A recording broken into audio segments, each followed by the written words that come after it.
Davam edir əziz tamaşaçılar. 64-cü dəqiqə gedir. Və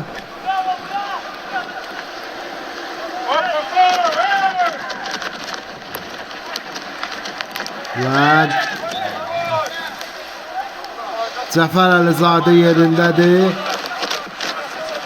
Yəni ekstra taymada və futbol arenasında da həm öz adından, həm də YouTube kanalımız adından təşəkkürümü bildirirəm. Siz də bizim YouTube kanalımıza abunə olmağı unutmayın. Mikrofon arxasında da mənəm, Demirov Hüseyin Ağam.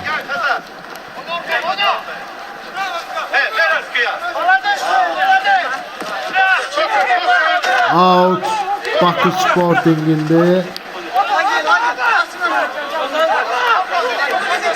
Füzuli Məmmədov'u görürsünüz. Neftçinin ve Qaradağlıq Batanın sabit baş məşqçisi. Füzuli Məmmədov həm də UEFA'nın baş məşqçi kurslarında da oxuyub.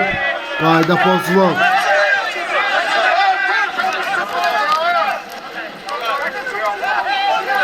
Sarı buraya. Oy oy oy. Bugün sarı vereyler havada uçsun. Artık 19 tane sarı verey var artık oyunda. Değişikliği olur Bakı Sporting'in heyətində. 11 numaralı oyuncu girir, 22 numaralı oyuncu çıxır. Bakı Sporting'in heyətində değişikliği edilib. Meydanı tərk edən futbolcu 22 nömrə Elcan Hafizli. Meydana daxil olan futbolcu 11 nömrə Elvin Vəliyev. O Bakı Sporting'in heyətində Elcan Havisli çıxdı. Bakı Sporting'in heyətində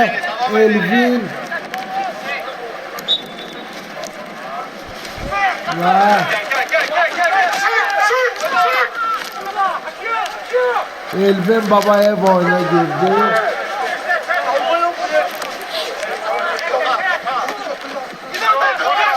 Mingəçevir əksizma çıxır. Füzuli Məmmədov həm də UEFA'nın baş məşqçi sertifikat, UEFA'nın baş məşqçi kurslarında da oxuyub və sertifikatına da layiq görülüb. Azərbaycanın bu cür baş məşqçiləri olmağı yaxşı şeydir ki, gələcəkdə bizim Füzuli Məmmədov kimi digər baş məşqçilərimiz də futbolun dərinliklərini öyrənsinlər.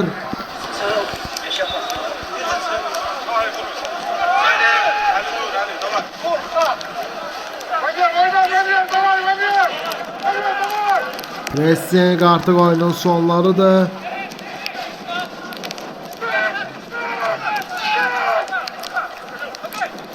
Mingəçevirə əla pasını verir. Görək hesabı aça biləcəkmi qonaq komanda? Məğlubiyyətsiz seriyasını son qoya biləcəkmi? Blok. Bakı Sporting'ə əla müdafiə olunur. Qayda pozulub. Elmas Sultanov əsəblərini cilavlamalıdır.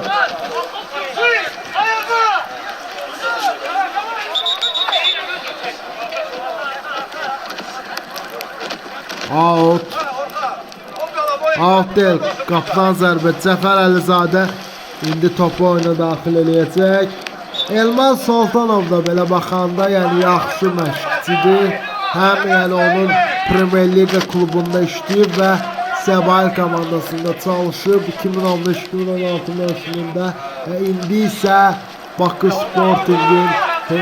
Sporting'in uğurları üçün çalışır baş məşqçi postunda. 68-ci dəqiqə gedir. Allah! Zərbə Mingəçevirdə gələcək. Oho, az qala hesab açıla bilərdi, amma Cəfər Əlizadə yerindədir.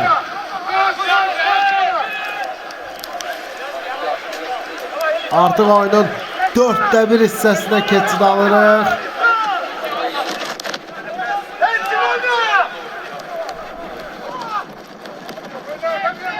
Əla bir pas.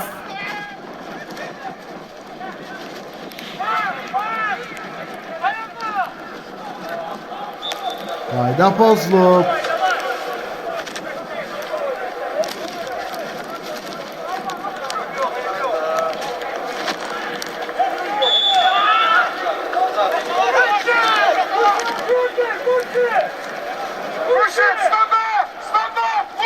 Və cərimə zərbəsi təyin olunur. Mingəçevirin qapısına. Topla qapının məsafəsi uzaqdır. Elman Sultanovun səsi o qədər gördü ki, hətta şəhki əvgəyinə kimi gəlir. Həqiqətən halal olsun ki, Bakı Sportingə bu cür baş məçini üzə çıxardıblar ki, kluba bu qədər baş məç kimi yox, bir futbol yəni ürəyini qoyur, komanda üçün çalışır həqiqətən. Qarda yağır. Elman Sultanovu qıraqdan görürsünüz.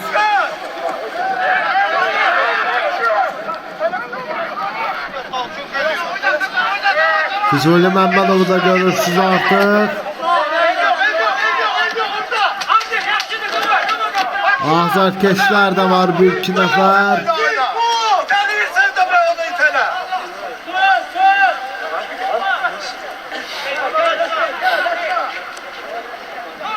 Və 71-ci dəqiqə gedir. İndi Mingəçevir hesabı aça bilər. Oy heç nə alınmadı. Az qala pressing olunacaq idi amma out. Bakı Sporting'inde.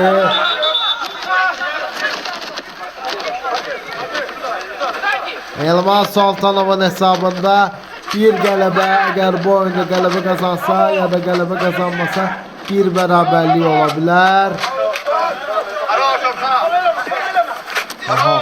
Əla bir pressing gəldi. Pis çıxıldı amma vaxtı gətirdi.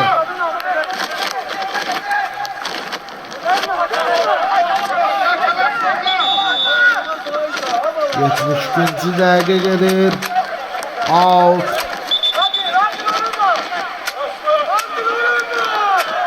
Hakim bildirir ki, bir dənə topu qırağa çıxartmaq lazımdır.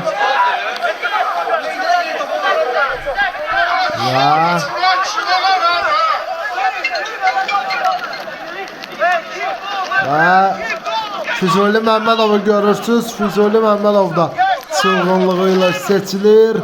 Bayaq onun oyuncularından biri meydana çıxmadan da sarı bərək aldı, amma Elman Sultanovun köməkçi baş məşqçisi avtomatik ikinci sarını alaraq qırmızı bərək verdi hakim və meydandan qovuldu. Azarkeşləri də göstər, zəhmət olmasa baxın, yəni 3-4 azarkeş meydana gəlir, qolun düşür. Bravo ki.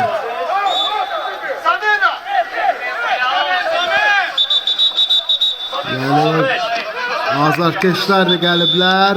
3-4 azarkeş Mingəçevirin heyətində 13 nömrəli oyuncu çıxır.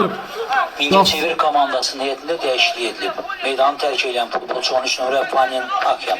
Meydana daxil olan futbolçu 95 nömrə Nahid Əliyev.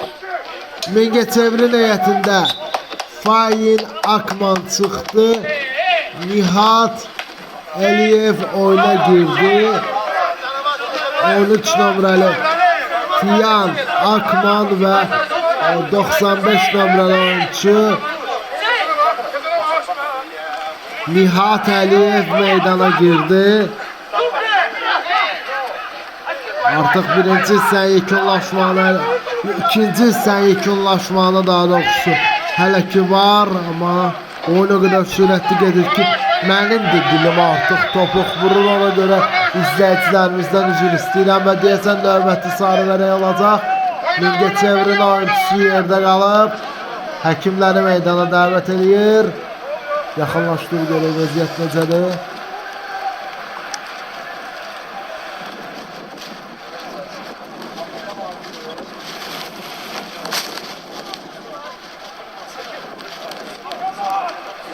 Xəbərdarlıq olunur hakim tərəfindən Bakı Sporting'in oyuncusuna.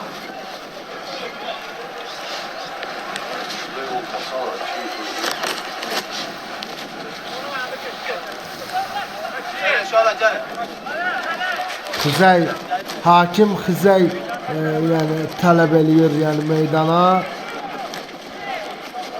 Yəni ki futbolçu ayağa dura bilmədiyinə Xizəy ilə çıxacaq meydandan.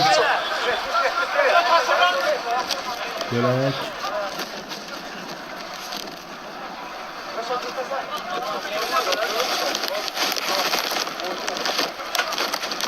Xizəy ilə çıxacaq meydandan. Artıq köməkçi həkimlər də gəlib. Yəni onu meydandan kənara çıxartsınlar deyə. Futbol həm Mingəçevirin oyuncuları, həm də rəqib Bakı Sporting'in oyuncuları Mingəçevirin oyuncusunu Xizəyə qoyurlar ki, meydanın qırağına çıxartsınlar.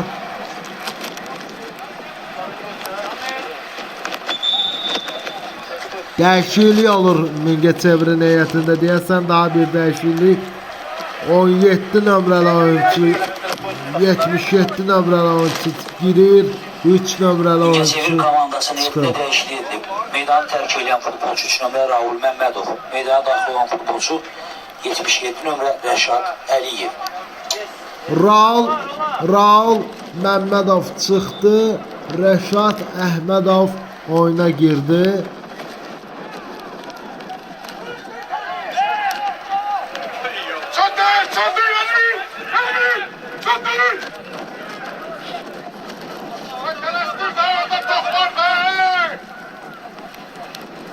Artıq oyunun sonlarıdır. Mikrofon arxasında da mənəm, Dəmirov Hüseyn ağa. Birinci top. 76-cı dəqiqə gedir.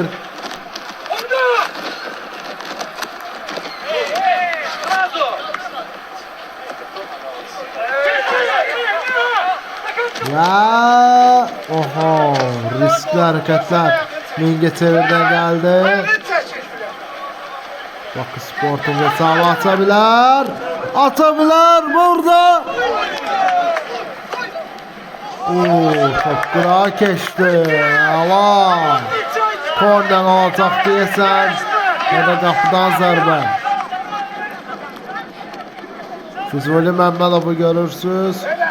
Füzuli Məmmədovun komandasındakı bir oyuncu zədələnərək yəni meydandan çıxarıldı.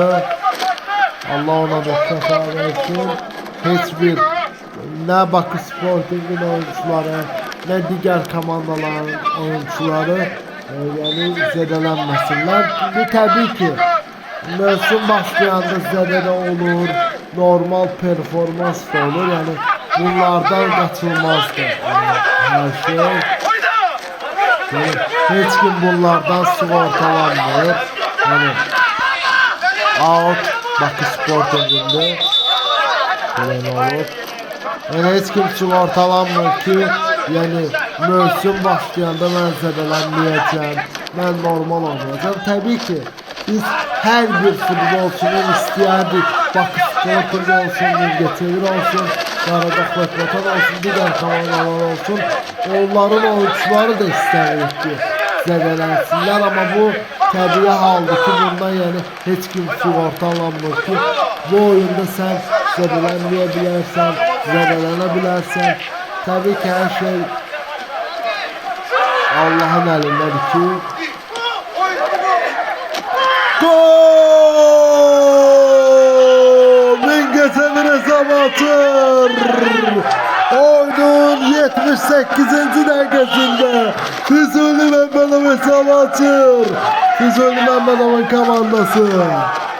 Bax belə, mən demişdim qələbə gələcək. Aferin. Gol aldı sizə uşaqlar. Nəhayət ki Mingəçevir qələbəyə yaxındır. Belə qolun müəllif kimdir?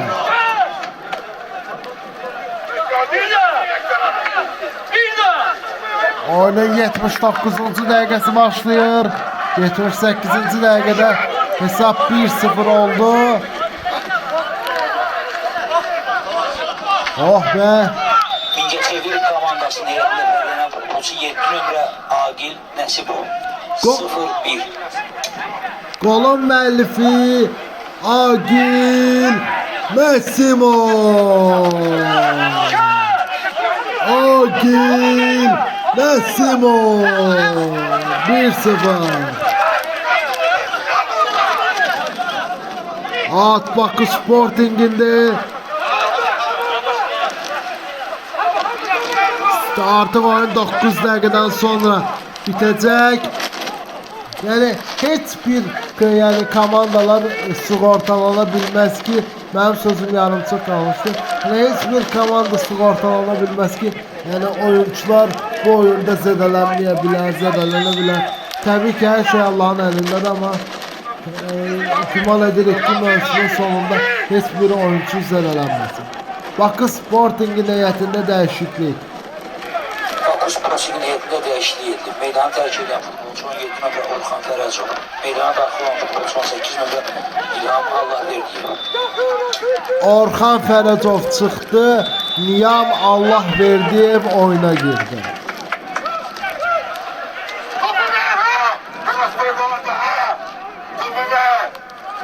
Və qapıdan zərbə ilə oyun davam edir. Mingəçevir Bakı Sporting'in üstündə qələbəyə yaxındır. Füzuli Məmmədovun gəlişindən sonra komandanın hesabında bir məğlubiyyət, bir iki çeçə, daha doğrusu bir dəqiqə. Füzuli Məmmədovun gəlişindən sonra komandanın hesabında deməli Bakı Spor, deməli Zakatala ilə məğlubiyyət qeyd alındı. Bir məğlubiyyət. Mingəçevir Cəbrayıl'la Qaradağlıqbatanla isə bərabərə qaldı. 2 bərabərlik, bir məğlubiyyət. Əgər bu oyunda qələbə qazanarsa bir qələbə olacaq. Out. Görək kimindir. Füzuli Məmmədovu görürsünüz. Füzuli Məmmədovun gəlişindən sonra dəyişikliklər var Mingəçevirdə. Həm yeni sponsor komandaya gəldi, həm də komandanın inkişafı görsənir.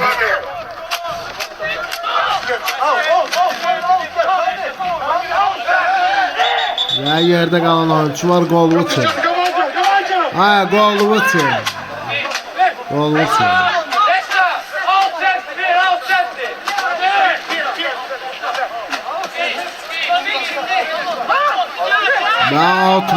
Out Bakı Sporting'inde nəhayət ki bir məğlubiyyət, 2 bərabərlik, bir də qələbə ola bilər.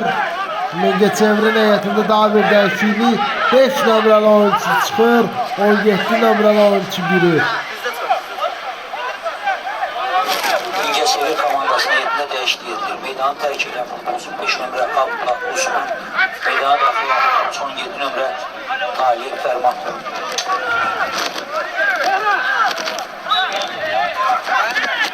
Məlim Mingəçevirin heyətində Nigeriyalı oyuncu çıxdı, əcnəbi oyuncu çıxdı. Deyəsən Mingəçevirin heyətində yerli oyuncu meydana daxil oldu. Nərman Tahirov deyəsən oyuna girdi.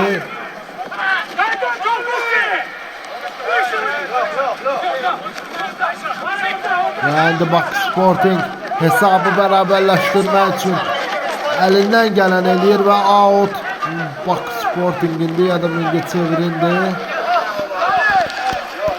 Füzuli Məmmədovu görürsünüz yaxın planda. Yerdə qalan oyuncu var və sarı vərəyə. Sarı vərəklər havada uçuşur bugün. Asim Mitroşko. Mən təşkilatı dəstəklərimizə təşəkkürümü bildirim. Həm ekstra tayma, həm də futbol arenasına, həm öz adımdan, həm də YouTube kanalımız adından təşəkkürümü bildirirəm. Açıq bağlıdır, açıq. 84-cü dəqiqə yekunlaşır. Artıq hər kəs əsəbini cilavlamalıdır, çünki oyunun sonlarıdır.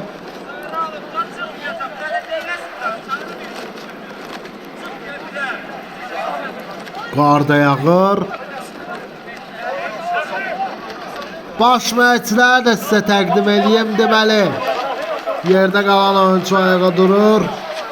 Bakı Sporting'in baş məşqçisi 2015-2016 mövsümündə Səbail komandasında çalışmış. İndi isə Bakı Sporting'in uğurları üçün çalışan Elman Soltanov.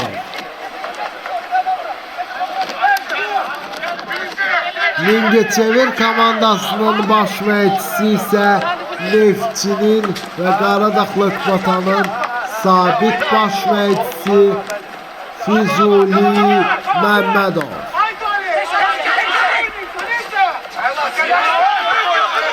Out.